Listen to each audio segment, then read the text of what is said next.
हीरा लेकर जोहरी गया गंवारे देश, देखा जिन कंकर कहा भीतर परख न लेस। मेरे प्रिय बंधुओं, देवियों व सज्जनों, एक बार फिर सुने। हीरा लेकर जोहरी गया गंवारे देश, देखा जिन कंकर कहा भीतर परख न लेस। अब जरा सोचो, जिस मानव शरीर को, जिस मानव जन्म को वेद शास्त्रों ने हीरा बताया, उसे लोग बेकार की चीज समझ रहे हैं। कारण एक ही है कि भीतर परख नहीं है। यदि कोई गंवारों के देश में हीरा लेकर चला जाए तो वे उसे कंकर ही कहेंगे, पत्थर ही कहेंगे, क्योंकि हीरे की परख जोहरी को होती है। संसार में लोगों ने बेकार की चीजों को, व्यर्थ की वस्तुओं को कीमती समझ लिया है। इसीलिए मानव जीवन का मूल्य नहीं आंक पाते और इसी कारण उन्हें जीवन में कोई अर्थ मालूम नहीं पड़ता। और अब तो सोशल मीडिया का युग है। हर कोई अपने आप को परम ज्ञानी समझता है। बात को आज ठीक से समझना, इंसान बेकार की चीजें ही नहीं, बेकार के विचारों को भी अपने भीतर इकट्ठा करता है, करता ही रहता है। कोई कुछ भी सुना रहा है, लोग सुन रहे हैं। और सोशल मीडिया वर्तमान परिवेश में इतना हावी हो गया कि व्यक्ति को पता ही नहीं चलता कि कितना कचरा उसके भीतर चला गया है। और मजे की बात यह भी है कि इंसान ये तक नहीं सोचता कि घंटों रील्स देखने में जो समय बर्बाद किया, उसे बचाकर खुद के भीतर की चेतना को विकसित किया जा सकता था। व्यक्ति बेकार की चीजों को पढ़ते समय, सुनते समय और देखते समय ये तक नहीं सोचता कि इन बातों की उसके जीवन में कोई जरूरत है भी या नहीं। सोशल मीडिया पर किसी की निंदा होती है, किसी की प्रशंसा होती है, तरह तरह की अफवाहें फैलाई जाती हैं और लोग देखते रहते हैं, बिना जरूरत के सुनते रहते हैं। कोई ये भी नहीं सोचता कि ये बेकार का कचरा खोपड़ी में भरने के कारण ही तरह तरह के भटकाव पैदा होते हैं। महासूत्र कहता है कि बेकार की बातों को, व्यर्थ के विचारों को खोपड़ी में डालना हो तो समझ लेना बड़ी आसानी से चले जाएंगे, लेकिन इन्हें बाहर निकालना बड़ा मुश्किल है। ऐसा इसलिए होता है कि जब ये कचरा खोपड़ी में प्रवेश कर रहा होता है उस समय आदमी होश में ही नहीं होता, और एक समय ऐसा भी आ जाता है जब ये फिजूल की बातें, फिजूल का कचरा ये चाहने पर भी बाहर नहीं निकलता। कारण ये है कि एक समय सीमा के बाद बेकार के विचार इंसान के भीतर अपनी जड़ें जमा लेते हैं। इसलिए आपसे सदा एक ही बात कही है कि उस परमात्मा को भी बहुत थोड़े से लोग पहचान पाते हैं, वरना इस धरती पर हीरे आते हैं और लौट कर चले जाते हैं। आप बड़भागी हो, आपके बड़े भाग्य हैं, या यूं कहूं कि ये कोई पूर्व जन्म के संस्कार हैं जो इतने समय से आप निज धर्म के महासूत्रों को लगातार सुनते आ रहे हो। आज करीब 9 या 10 फोन आए होंगे।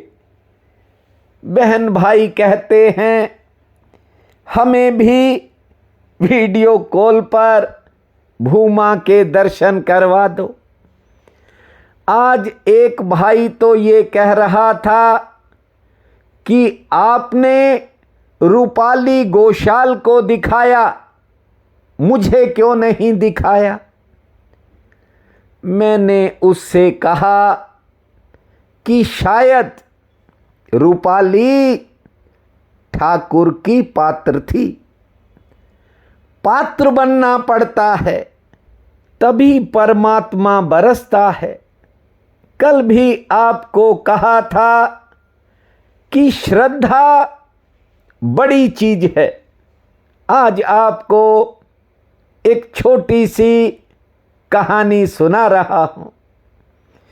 एक महात्मा का आश्रम था जिसमें बहुत से शिष्य पढ़ा करते थे। ध्यान से समझिए, श्रद्धा का अर्थ होता है अब मैं नहीं, अब तू है।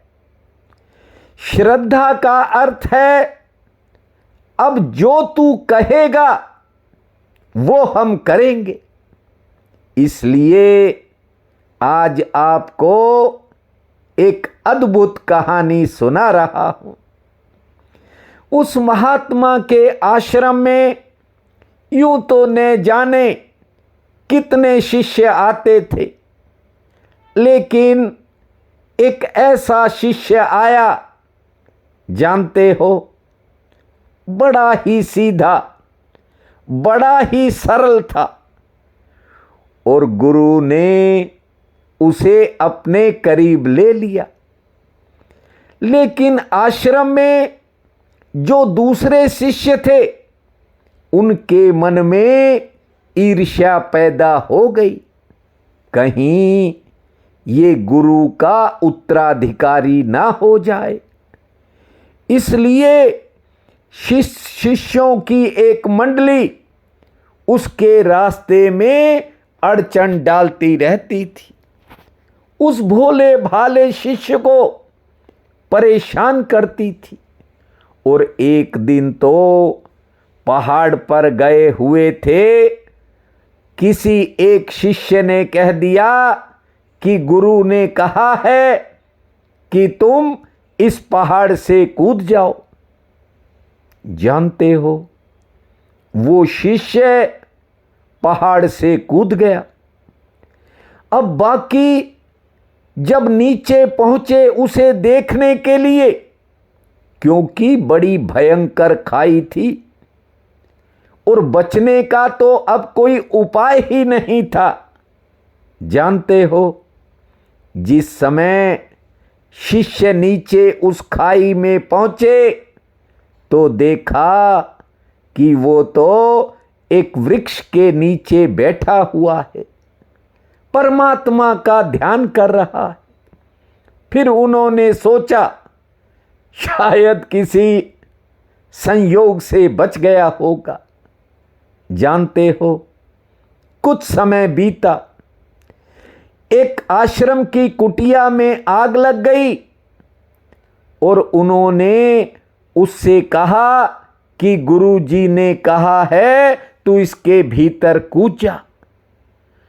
अब देखो, उसने गुरु से पूछा नहीं कि आपने कहा है या ये लोग करवा रहे हैं, लेकिन वो आग में घुस गया।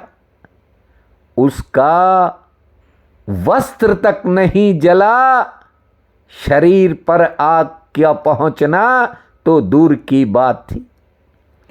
अब देखिए, जब दुष्टता हृदय में उतरती है, जब भीतर इंसान दुष्ट होता है, तो वो फिर एक से एक बुरा कर्म करने की सोचता है।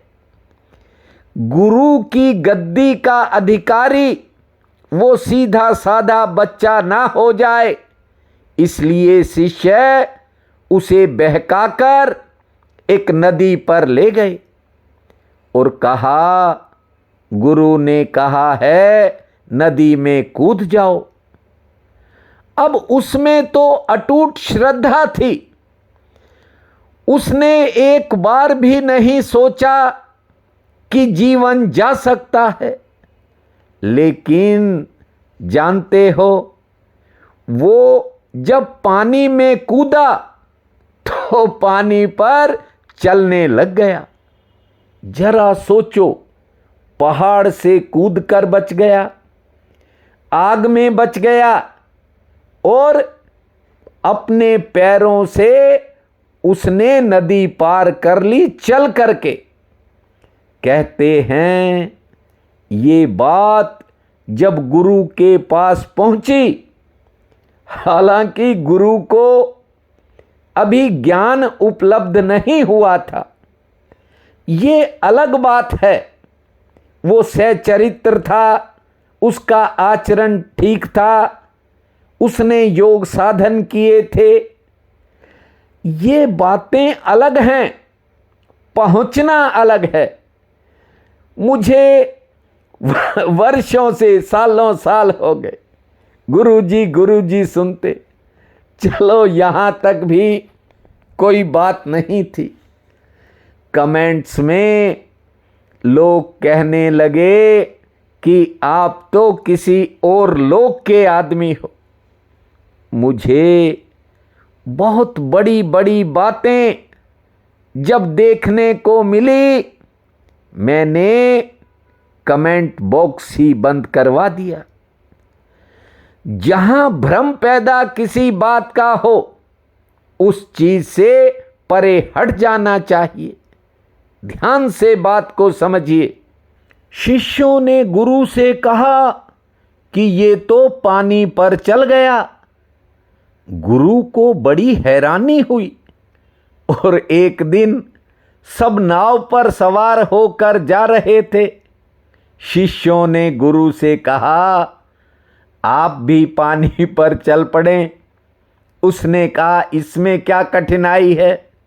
जानते हो, गुरु ने पानी में पांव रखा, डूब गया। ये तो बहुत शिष्य थे जो वापस निकाल लिया। आज आपको बता दूं, वो शिष्य गुरु के नाम के कारण नहीं चल रहा था, वो शिष्य श्रद्धा के कारण पानी पर चल गया था। इसलिए मैं कहता हूं, मैं आपकी तरह हूं। यदि रूपाली ठीक हुई तो वो अपनी श्रद्धा के कारण हुई है। देखिए, गुरु तो एक बहाना है। यदि उसके बहाने ही किसी व्यक्ति के भीतर परमात्मा के प्रति श्रद्धा जाग जाए तो दुनिया की कोई ताकत उसका कुछ नहीं बिगाड़ सकती। श्रद्धा ही सूत्र है।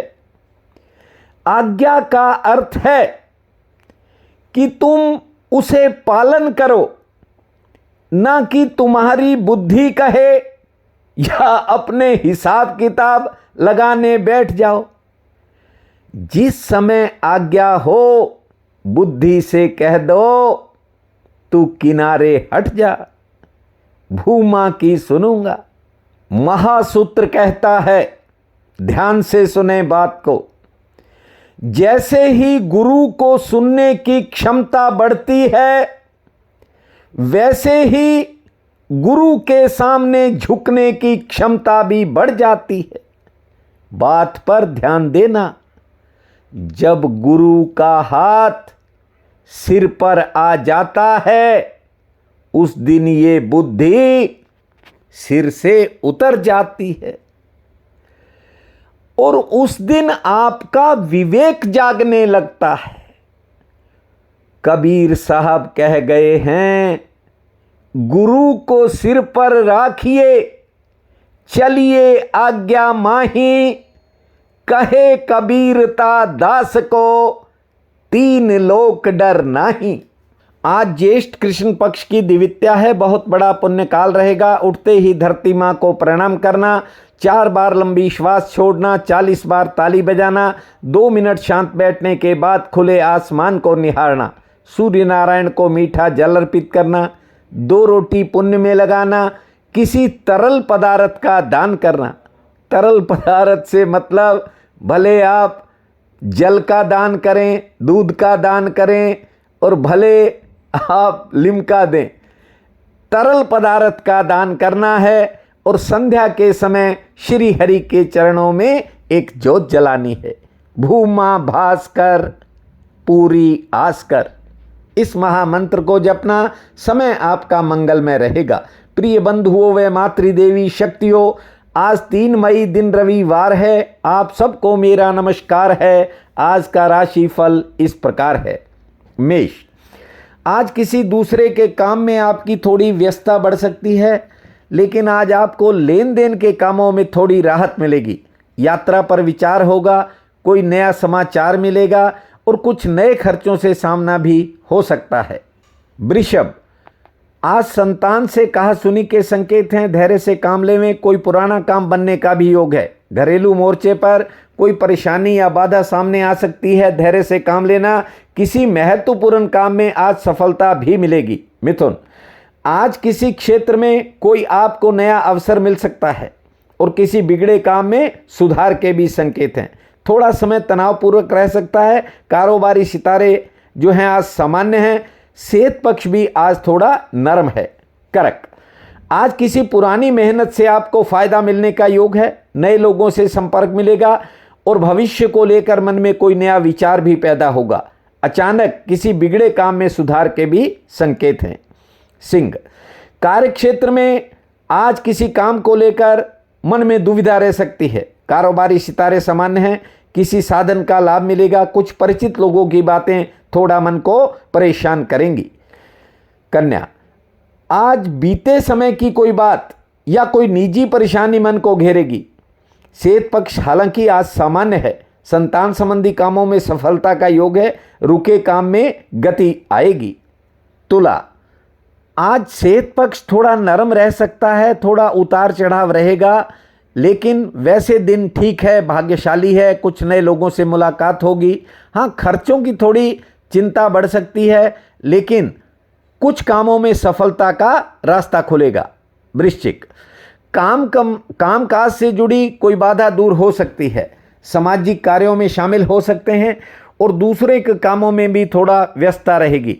सेहत पक्ष ठीक है। आर्थिक पक्ष ठीक है। हाँ, संतान से जुड़ी कोई चिंता मन को घेरेगी। धनु, कारोबार की चिंता थोड़ा मन को परेशान रख सकती है।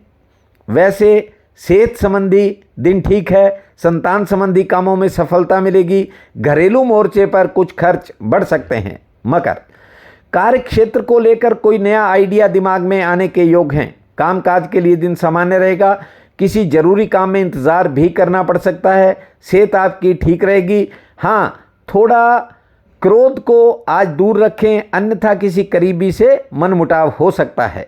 कुंभ, आज अन्य जनों के कामों में थोड़ा समय लगेगा, कहीं जाने का अवसर मिलेगा। सेहत पक्ष लगभग ठीक है, मान सम्मान में बढ़ोतरी होगी, संतान संबंधी कामों में सफलता मिलेगी और कार्य व्यवहार पर कोई नया खर्च हो सकता है। मीन, आज किसी बिगड़े काम में सुधार के संकेत हैं, नया संबंध जुड़ सकता है, आमदन का कोई नया जरिया दिखाई पड़ सकता है। कार्य क्षेत्र के प्रति उत्साह बढ़ेगा, लेकिन घर परिवार से जुड़ी कोई चिंता मन में थोड़ा उतार चढ़ाव पैदा करेगी। आज का ये दिन आप सबके लिए अति शुभ फलदायी हो, यही मेरी कामना है। आप सबका बहुत बहुत धन्यवाद।